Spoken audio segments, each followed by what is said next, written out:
Cocoa Cola company ಬಗ್ಗೆ ನಿಮ್ಗೆ ಎಲ್ಲರಿಗೂ ಗೊತ್ತಿರಬೇಕು ಅನ್ಸುತ್ತೆ. ಯಾಕಂದರೆ ಇದು ಕೂಲ್ ಡ್ರಿಂಕ್ ಸಂಬಂಧಪಟ್ಟ ಒಂದು ಕಂಪನಿ ಆಗುತ್ತೆ. ಅದು ಮಾತ್ರ ಅಂತ ಹೇಳ್ಬಿಟ್ಟು ಇವಾಗಿರೋ ಥರ ಅದೊಂದು ಸಾಧಾರಣವಾಗಿ ಒಂದು ಕೂಲ್ ಡ್ರಿಂಕ್ಸ್ ಅವಾಗಿರಲಿಲ್ಲ. ಯಾಕಂದರೆ ಕೇಳಿದ್ರೆ ಸ್ಟಾರ್ಟಿಂಗಲ್ಲಿ ಬಂದ್ಬಿಟ್ಟು ಸಾಧಾರಣ ಒಂದು ಕೂಲ್ ಡ್ರಿಂಕ್ಸ್ಗಳ ಥರ ಬಂದ್ಬಿಟ್ಟು ಇದು ಮೇಕ್ ಮಾಡಿರಲಿಲ್ಲ. ಯಾವ ಥರ ಅಂದ್ರೆ ಬಂದ್ಬಿಟ್ಟು ಒಂದು ಆಲ್ಕೋಹಾಲ್ ಕಂಟೆಂಟ್ ಇರೋ ಒಂದು ಕೂಲ್ ಡ್ರಿಂಕ್ಸ್ ಆಗಿ ಮಾತ್ರ ಇದು ಬಂದ್ಬಿಟ್ಟು ಮೇಕ್ ಮಾಡಿದ್ರು.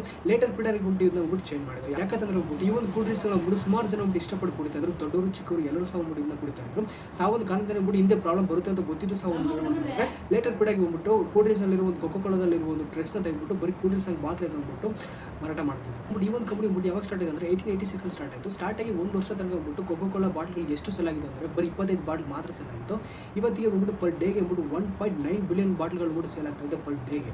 ಸೊ ಅದು ಮಾತ್ರ ಅಲ್ಲದೆ ಬಂದ್ಬಿಟ್ಟು ಇವರಿಗೆ ಬಂದ್ಬಿಟ್ಟು ಸುಮಾರು ಬ್ರಾಂಚ್ಗಳಿದೆ, 500ಕ್ಕೂ ಜಾಸ್ತಿ ಬ್ರಾಂಚ್ಗಳಿದೆ. ಮತ್ತೆ ಬಂದ್ಬಿಟ್ಟು ಸೊ ಕೊಕೋ ಕೋಲಾ ಕಂಪನಿ ಬಗ್ಗೆ ಇನ್ನೂ ಜಾಸ್ತಿ ಗೊತ್ತಾಗಬೇಕಾದ್ರೆ ಕಮೆಂಟ್ ಮಾಡಿ, ಅದನ್ನ ತಿಳ್ಸ್ಕೊಳ್ಳೋಕೆ ತುಂಬ ಟ್ರೈ ಮಾಡ್ತೀನಿ. ಮತ್ತೆ ಬಂದ್ಬಿಟ್ಟು ಇದೇ ಥರ ನಮಗೆ ಬಂದ್ಬಿಟ್ಟು ಬೇರೆ ಒಂದು ಕಂಪನಿ ಬಗ್ಗೆ ಇನ್ನೂ ಜಾಸ್ತಿ ಗೊತ್ತಾಗಬೇಕಾದ್ರೆ ಆ ಒಂದು ಕಂಪನಿಗಳ ನೇಮ್ನ ನನಗೆ ಕಮೆಂಟ್ ತಿಳಿಸಿ, ಅದನ್ನು ಸಹ ನಾನು ತಿಳ್ಸ್ಕೊಳ್ಳೋಕೆ ತುಂಬ ಟ್ರೈ ಮಾಡ್ತೀನಿ.